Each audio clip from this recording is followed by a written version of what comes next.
tere hommikust! No su räägime Aneti Fitist täna, see on reaalselt mu lemmikpusa, mis tal on. Ma käisin, vaatasin kõik ta TikTokid ära ja kommenteerisin, et see sitaks kena pusa. Ja nüüd ta pani minu pärast selle selga, see on nii äge pusa.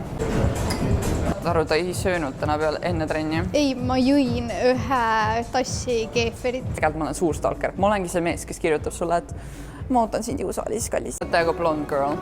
Ma olen jah, fake blond. Nii, siin ma olen mingi 100 korda maha kukkunud.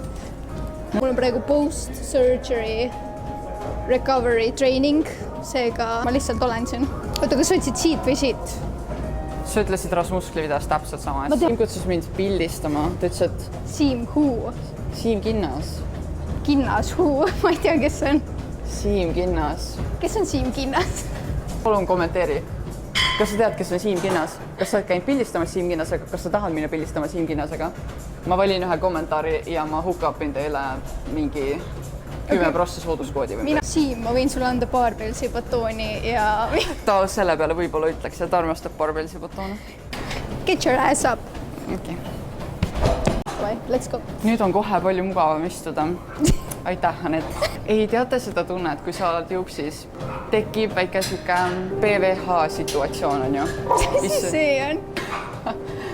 Sorry. Ja siis sa pead tegema selle terve mingi, et tuled ära maha ja siis on mingi... Niimoodi seda asja ei juhtu. Kas sa tead Pop House'i? Jaa.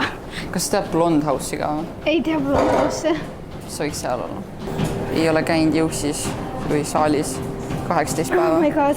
Tegelt käib salaja ikka. Ei, ma ei käi.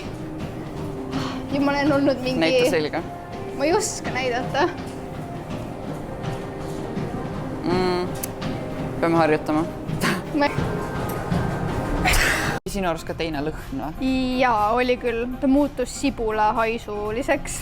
See higistas nagu sibula välja, see oli nii disgusting. Higistas sibula välja. Nagu ma seisin ka siin maas, vaata.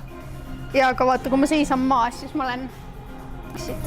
Oota, veits puhkan. Nagu vaata seda kohta. Saate aru, Anet on nii armas, sest ma olen paar päeva kassinud räigelt ja siis ta kirjutab mulle positiivseid affirmationeid.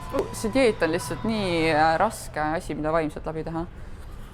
Ja ma natuke strugglein või ma päris retsilt. Seal ei ole tuge selle spordiala juures, sest see on nii raske. Tundub rets. Ma arvan, et see oleks lavaldajaga ilus. Aga nagu sa ei pea, sa saad lihtsalt ka nagu hea välja näha igapäeva elus. Mulle ei meeldi, milline ma näiteks välja näen. See on nii tobe, sest see on ilus.